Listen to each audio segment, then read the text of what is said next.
Yeah, absolutely. That's another big difference is typically you have to come in with cash. And if you don't have cash, a lot of people use what are called hard money loans, and hard money lenders are in the business of lending money to primarily real estate investors and fix and flippers a lot of times.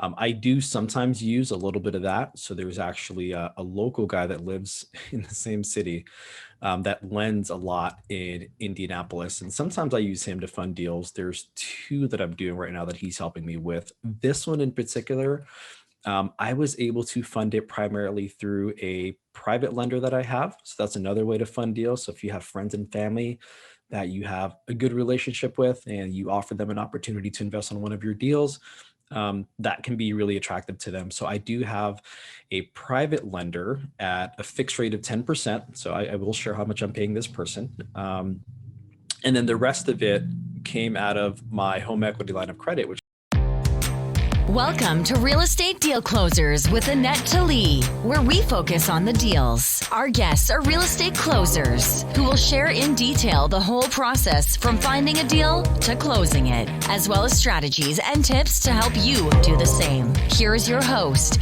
Anette Talie. Welcome to another episode of Real Estate Deal Closers. I am your host, Anette Talie, and my guest today is Ernesto Hernandez. Welcome, Ernesto. Good morning. Thanks for having me. I am super excited to have you. We've been connected on Facebook for a few years, I think, at least two. And I've been watching you grow. You have an amazing community of out-of-state investors. And, I love to have you on the show today. So let me tell you a little bit about Ernesto before we start. He is based in Walnut Creek, California. Although he's a native of the Bay Area, he has been investing primarily in Indianapolis market for almost 3 years. Starting with a buy and hold in the MontereyPeninsula of California, Ernesto has now done a mix of Brrrs and mostly fix and flips from afar. Ernesto has helped build a thriving community of investors in Indianapolis, and he gets particular joy for helping anyone young and hold take their first steps towards real estate investing and spends the majority of his time coaching people in that niche. Amazing, my friend. So tell us, how did you get into real estate? Well, before we go into that, I just wanted to quickly say, I'm excited to be on your show in particular because there's not a lot of women in real estate and there's even less Latinos and Latinas in real estate. So when you asked me to come on and share my story, I was super excited. And when you mentioned coaching, I don't charge for anything that I do. I enjoy helping people, and out of the kindness of my heart, so to speak. So want to just clarify that. But yes, happy to be here. In terms of how I started in real estate, it was kind of an accident. The first property I ever bought was a property from my mom, actually. I really wanted to help my mom buy a property. That was always her dream. We are first generation immigrants. I'm a first generation immigrant. English was not my first language, which surprises a lot of people. And as a young man, hearing your mom say that, it's her dream to own a home, I really wanted to help her do that. So we did that in 2013. We went half and half on the down payment. One of the mistakes that we made was that we just assumed that we had to save 20% down to buy that property. So we probably waited longer than we should have. But that, in hindsight, it was kind of a feel-good thing for me. And what it has now allowed me to do is there's a healthy amount of equity just based off the appreciation, which now gives me a home equity line of credit that I can access.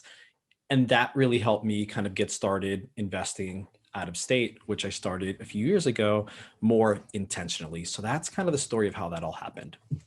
That is amazing. What an amazing son, really. That's awesome. Like, your mom should be super proud of you.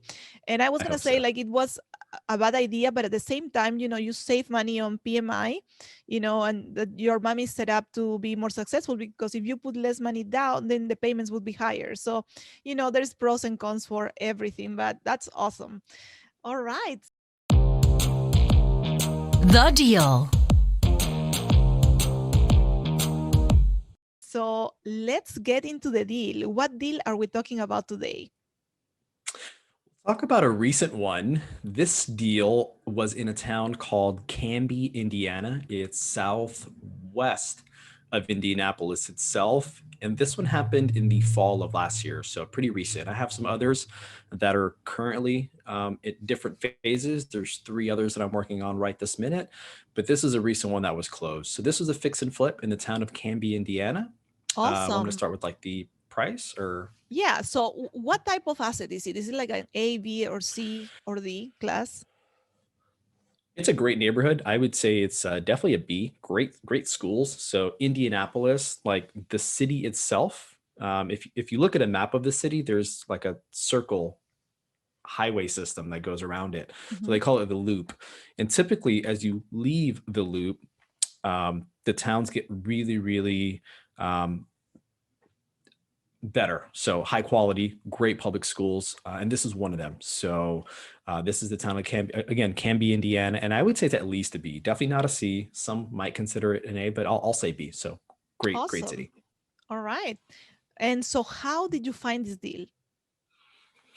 This is through a relationship that took me a while to work. There is a wholesaler that I knew of, and that wholesaler doesn't do a lot of volume. His name is Ryan Dossie. I think he's based out of Florida now.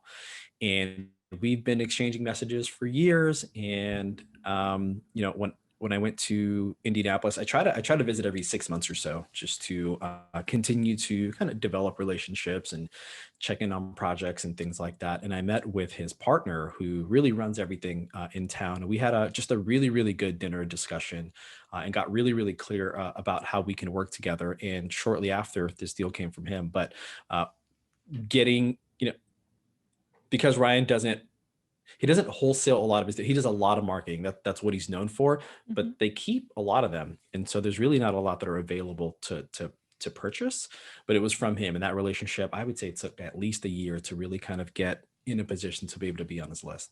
That's awesome. And for people that are new and are just listening, what is a wholesaler? Good question. So a lot of people assume that you can only buy properties through like a realtor, and a realtor will help you find properties that are on the market. So they're either representing the seller or they're representing the buyer. A wholesaler targets homeowners directly, and then they agree on a price.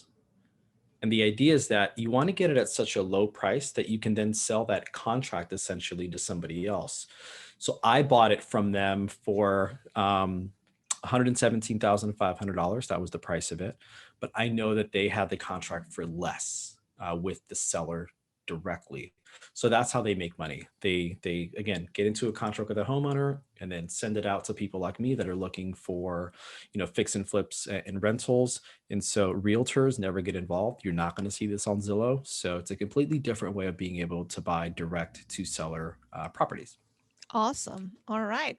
Okay. So you found it through so when you deal with wholesalers, there is not a lot of negotiation in the price, but sometimes there's a little bit of maybe a little bit of a discount. So on this deal, were you able to get a discount, or you had to just pay the price that they gave you? Yeah, good questions.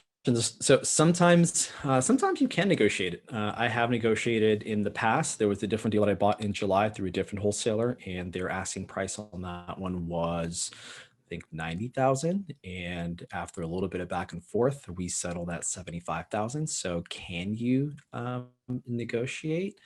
Sometimes. In this case, it was such a good deal, and it was such an easy rehab that I didn't really want to take my chances by getting too aggressive. And I knew that somebody else was also very interested in it. So I didn't really negotiate too much because it was already a good deal as it was, and I didn't want to pass it up. So Right. not a good example on this one about how to negotiate, but again, there's others where I have done that.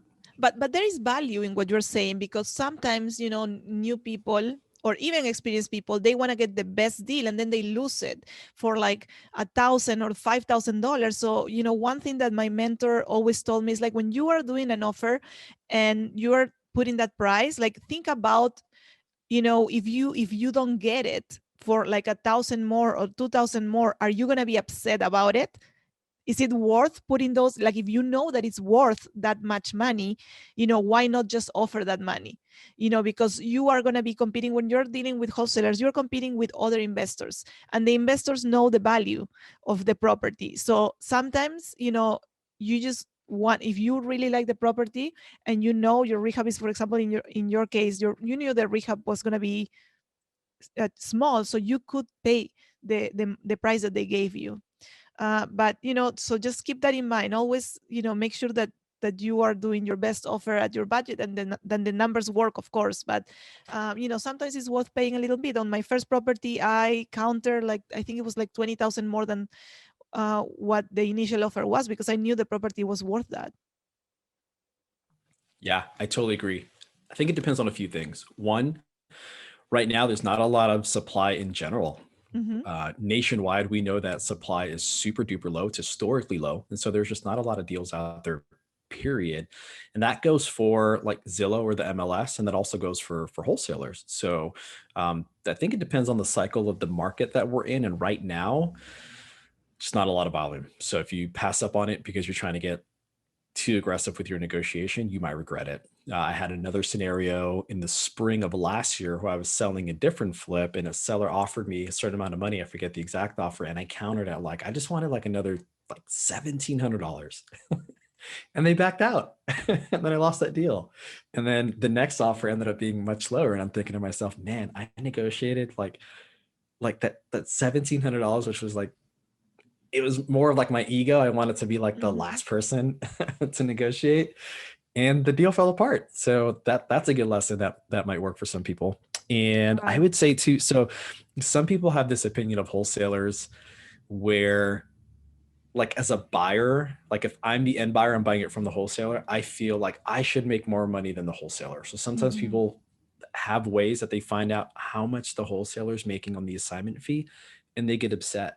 And I don't think that way. I think if there's enough, if it's still a healthy deal for me, whatever they Absolutely. did to negotiate that price down, good for them. Like that's not my issue. But some people feel differently. Some people are just adamant, like I should make more because I'm taking more risk, and that's just not my view on that.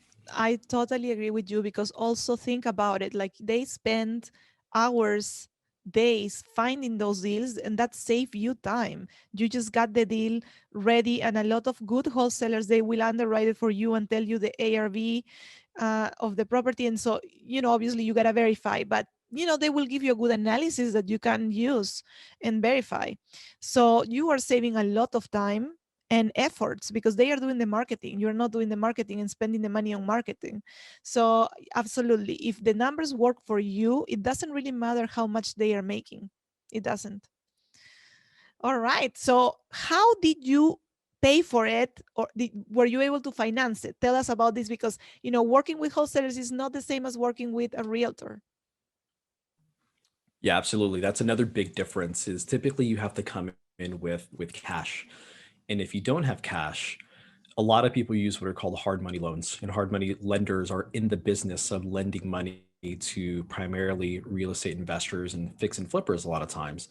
I do sometimes use a little bit of that. So there's actually a local guy that lives in the same city that lends a lot in Indianapolis. And sometimes I use him to fund deals. There's two that I'm doing right now that he's helping me with. This one in particular, I was able to fund it primarily through a private lender that I have. So that's another way to fund deals. So if you have friends and family that you have a good relationship with and you offer them an opportunity to invest on one of your deals, that can be really attractive to them. So I do have a private lender at a fixed rate of 10%. So I will share how much I'm paying this person. And then the rest of it came out of my home equity line of credit, which goes back to that property that I bought with my mom. So the home equity line of credit, for anyone that's not familiar, yesterday on my Instagram story, I shared, what a home equity line of credit was. And I actually got a lot of messages. People were like, wait, what? I don't have to refinance my property. I said, no, you don't. It's, you take the equity in your house and then the bank will typically let you access approximately 80% of the equity you have. And it's like a credit card. Like when you pull from it, you pay interest, but it's super low. I think right now I'm paying like 3.5% interest. It's crazy low. And then when I pay it back, like it's like it's like a credit card. I'm not paying interest on it if I'm not using it at all. So it's a combination of those two things that help me fund this deal. That's amazing. And yes, a HELOC, it's an amazing way to acquire property, especially on flips, because you know that you only need this money short term. You're going to be selling it and then you can pay off your HELOC. But I use my HELOC to buy a property, buy and hold. It was a low interest. I was able to actually refinance my HELOC because once the property went up in value, I had more equity. So I was able to go from principal and interest to just interest only. And so my payments went down to half. And a lot of banks don't even charge you for closing. It's like basically a free refinance. You don't pay for closing and they give you money. What else can be better than that?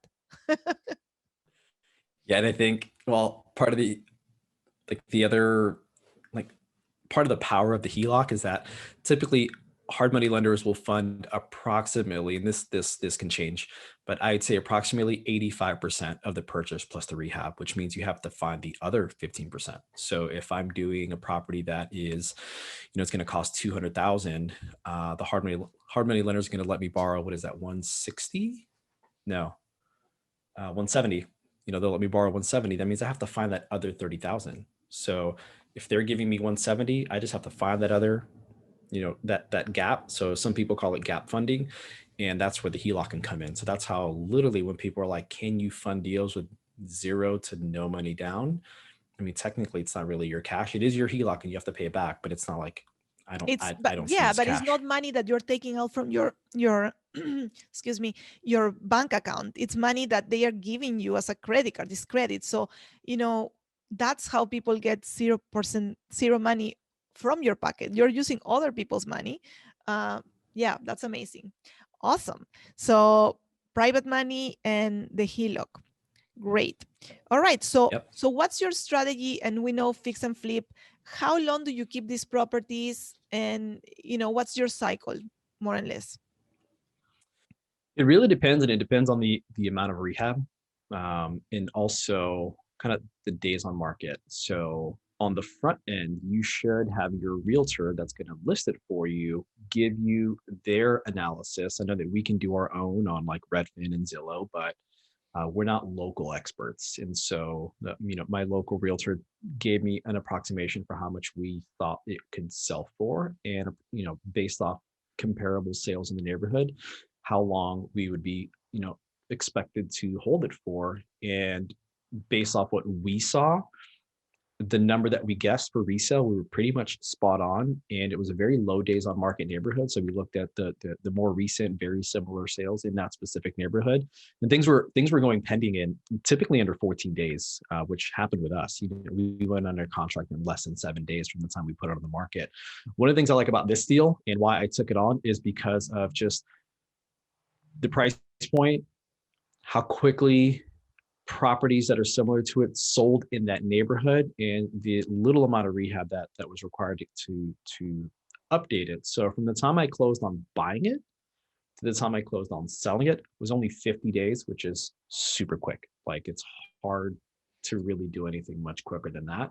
So in this case, that's how long it took. I would say most people, kind of the average that they throw out, they would say you're looking at closer to 90 days, because typically your rehab is going to be a little bit more. It's rare that you have a property really as clean as the one that I had. Like we ended up not having to paint. I thought that we would, but when my contractor came in, he's like, I think we can match some of this paint and make it look, basically good as new. And we did that. So super, super quick, easy rehab. And for that reason, we were in and out in 50 days, which is again, it's hard to get faster than that.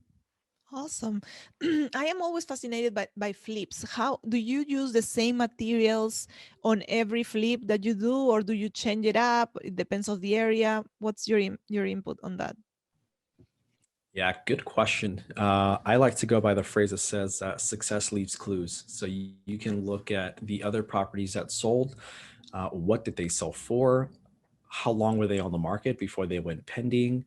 And what kind of finishes did they use? So I like to look at kind of what the market is telling me to do. If I'm looking at comparables and everybody's got granite countertops and stainless steel appliances and brand new cabinets, well, then that's probably what I'm going to have to do to get a similar value. But that's not always the case. And that's why you have to really closely look at the comps. On a more recent one that I'm currently pending on the sale right now, when we looked at the comps with my realtor, a couple of things that we decided. So I actually had a Zoom call with my realtor and my contractor just so we can collaborate as a group.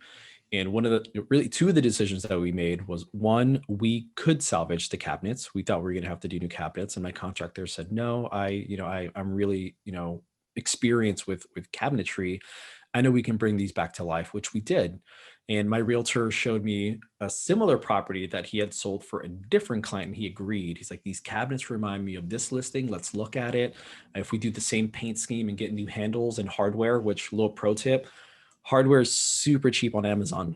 Like, there was a set of handles that I bought to open and close the cabinets, and I got a pack, like all the ones that I needed were like $25 delivered with Amazon Prime. That literally same exact design at Home Depot, and the amount that I needed would have been like $200. So it was way cheaper. Wow. But again, we were able to keep the cabinets. We thought that we wouldn't. And I assumed that we were going to have to do brand new stainless steel appliances, when the other comparables, some of them did not have appliances at all, and some of them had used appliances.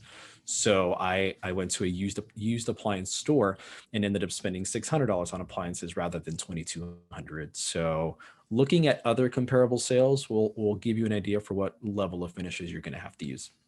Amazing. That is great, great advice. And the same goes to rentals. Like when you are pricing your rentals, you got to look at what the comparables are, what other people are offering, so that you can price it the right way with the right appliances and finishes for renting as well. All right. That is awesome. Productivity hack. So let's talk about the next segment, which is your productivity hack. So what have you done in your business that has taken you to the next level?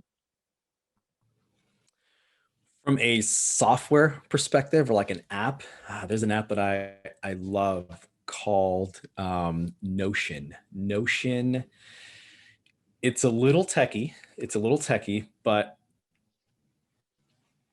there's just so much that you can do with it. There's like, you can build spreadsheets in there. It's almost like a notebook that you can put other notebooks in. So if some people like to journal, some people like to have a book reading log, some people like to have a habit tracker. You can have all of that incorporated into Notion. What I also love about Notion is that it's cloud-based. So I can access everything from my laptop. I can hop on my phone or my iPad. So it's super centralized. It for me has become just a central hub for me to upload everything. And so many different aspects of my life are in there. So I'm a huge fan of Notion. The other thing that I would say is there's a lot of people that approach, there's a couple of Facebook groups that I run, and a lot of people, as a way of networking, they reach out, "Hey, Ernesto, how can I add value to you?" And the answer is, I'm happy to give you some of my time. We'll hop on a call. I'll help you through some of the issues that you're having. In exchange, can you help me manage certain aspects of my Facebook group? And so it becomes a win-win. They're getting something valuable for free. I'm not charging them, and they're getting something super valuable in return. And I'm just asking for a little bit of their time to help me manage certain aspects of my life that I don't really enjoy. So those are a couple of hacks that I'll throw out there. That is awesome, and I am gonna take that advice. I'm gonna do that, because I do get a lot of people reaching out, and and I do have phone calls, but it takes a lot of time. So my time is limited. So if I'm spending it helping people, then I won't be able to get other stuff done. So that's amazing, Ernesto. Yeah, Love it. yeah. So We do Clubhouse calls on Monday for one of our groups, remote real estate investors, and we'll do Clubhouse calls, and we have a note-taking person, and they rotate, and there's other tasks that we have for them, but they've kind of raised their hand, hey, I want to volunteer. In exchange, yes, I would like some private time to ask some questions, and it's been a really, really good relationship. Nobody feels like they're getting taken advantage of, and it's fair both ways. Absolutely. Expert tips. All right, so let's go to our 3 expert tips segment. And so Ernesto is going to talk today about 3 expert tips on investing out of state. Yeah, this is a great question. Put a little thought into this when I got your email. One of them is, and I don't hear that many people mention this, I would say build your team first. So what I see, I got a message yesterday, hey, Ernesto, I'm under contract on this property. Do you know a contractor? Do you know a lender? And I'm just like, that's not a good situation to be in. So my tip would be build your team first, so that you have your team ready when a deal lands in your hands. The second tip that I would give that's going to help you with tip number 1 is really get clear on what you want to do. It's easy to get shiny object syndrome, and it's easy to go from, oh, I want to buy and hold. Wait, no, I want to flip. Actually, I just learned about Airbnb. The faster you can get clarity, just get really, really clear on what it is you actually want to do, then you'll get clear on what pieces of the puzzle you're going to need to execute that plan of yours. So really get clear. And there's so many people that I talk to that have no clarity. Have no clarity, even as it relates to flips. A lot of people are just like, oh, well, I just want to flip, and I just want to make about $25,000 per deal. There's so much more that goes into that in terms of like really honing in on your criteria. Imagine going to your realtor or wholesaler, hey, find me a flip that will make me $25,000. Like, there's so many other elements to that. So getting clear is super important. And lastly, I would say don't assume. So one of my favorite books I ever read was The 4 Agreements. And one of the 4 agreements is don't assume. And it literally happens probably once a day. One of the 4 agreements pops up in my life. Monday, it came up on a Clubhouse call. This morning, I got a message from somebody on Facebook Messenger. We had a conversation a couple weeks ago. He was struggling with what to do with a rehab. And I gave him my advice. And what I picked up is that he was assuming a lot of things. And this morning he sent me follow-up pictures, and he's progressing. He's like, specifically, he said, I want to thank you because I was assuming so many things. And when I stopped assuming and started asking very specific questions, we started to get a lot of progress. So those would be my 3 tips. Build your team first. Make sure you have clarity on what you're going to do and kind of what your criteria is around that. Even for you in multifamily, I'm sure you're not, hey, does anybody have a multifamily with an 8 cap anywhere in the country? Like, okay, that's extremely broad. You're going to have to get a little bit more clear, and then don't assume. Those are my 3. Absolutely. I just did a presentation for a summit. It was pre-recorded, and one of my steps was define your niche and your focus, because if you don't know what you want, then you're not going to get there, right? Like you can be doing so many things, even though it's tempting, right? It's tempting to do that because you see something and it's interesting, and I'm like, oh, I want to do that. But anyways, like, at least when you start, until you don't, like, you set up like kind of like your main business, and then maybe once you have all these figured out and running, then you can start looking at other things. But if you try to do everything at the same time from the beginning, it's just not going to work out. All right. And I wanna ask you about building your team, because I think you are right. A lot of people don't talk about that, how important it is. And right now I'm actually looking at property that is it's in Florida, but it's not where I am. And as soon as I saw this property, it was interesting, I drove by the area, and then I'm like, okay, I need a lender, I need a property manager, I need all these things that I need to start setting up quickly because I am really interested on the property. And I had already calls with 3 different lenders because that's what I'm going to need right away. And I already have some scheduled calls with a lawyer, and I have a scheduled call with my accountant. So you gotta have your team ready to go when you find the deal. So what would you say would be the best or the most important team member to start with? In general, I would say it's going to be a property manager. A property manager is involved in so many different elements of real estate. A property manager should ideally have a broker in-house. And so that broker is going to help you with determining, valuation. Um, they should be able to run CMAs for you, comparative market analysis for anyone that doesn't know, or some people call it comps. So they should be able to help you out with that. They typically have experience running rehabs. They have very, very intimate knowledge of like what neighborhoods present different opportunities. I phrase it that way because a lot of people are like, well, what are the good neighborhoods and what are the bad neighborhoods? And I think there's strategies for each. Like, you can be successful in kind of lower income, maybe higher crime neighborhoods. I'm personally a huge fan of the Section 8 program, and there's certain neighborhoods where that's going to do well. So a property manager can do so much for you I would say in general, like a lot of it can come back to a really, really good property manager. Absolutely. I love that. And that's so very important, especially when you are doing it out of state, like you, right? You need somebody there for sure.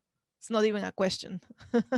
Yeah, and there's a couple of different ways that you can incentivize them. I mentally think about a really, really good property manager in Indianapolis. They're a team called FS Houses, and they have agents in house that sell homes, and they also are a property manager and they do rehabs. So, if I'm bringing an opportunity to them, hey, can you help me get a valuation because I want to flip? They can help you, and they're incentivized to do that. Or hey, I'm looking at doing a rental. You can potentially have them be your property manager. There has to be something in it for them, but that's a good example of a property manager that can do a lot of different things for you. It's kind of a one-stop shop for helping you get clarity. Awesome. All right, Ernesto, where can people find you online? The best place is probably Instagram, Ernesto Hernandez. I think my handle is hi, I'm Ernesto. It's kind of a reflection of my friendly demeanor. So I need a website that'll come soon, probably. But for now, the best place that I'm accessible and somewhat active on is going to be Instagram. I'm on Facebook too. I'm in a couple of groups, Indianapolis out-of-state investors. If you specifically want to invest in Indianapolis, that's a great place to go. And then we, a couple buddies of mine started remote real estate investors. So, not limited to Indianapolis, but a lot of the similar principles. So in one of those three places, you're bound to find me. And you provide a lot of value on those groups and on Instagram as well. So make sure to follow Ernesto and join their groups, his groups, because I've watched a couple of your presentations and they are amazing. Lots of value there. So make sure to follow him. And if you're enjoying this podcast, don't forget to subscribe to the channel and or save on iTunes our podcast. And thank you for being here with us. And until the next time. Thanks for having me. It's been a pleasure. Thank you for being here. This was Real Estate Deal Closers with Anette Talie, brought to you by Talie Investments. We hope that you enjoyed this episode. Our goal is to provide amazing value on your real estate journey. Connect online at www.talieinvestments.com, where you can find this episode and more. Did you like this episode? Subscribe, like, and share.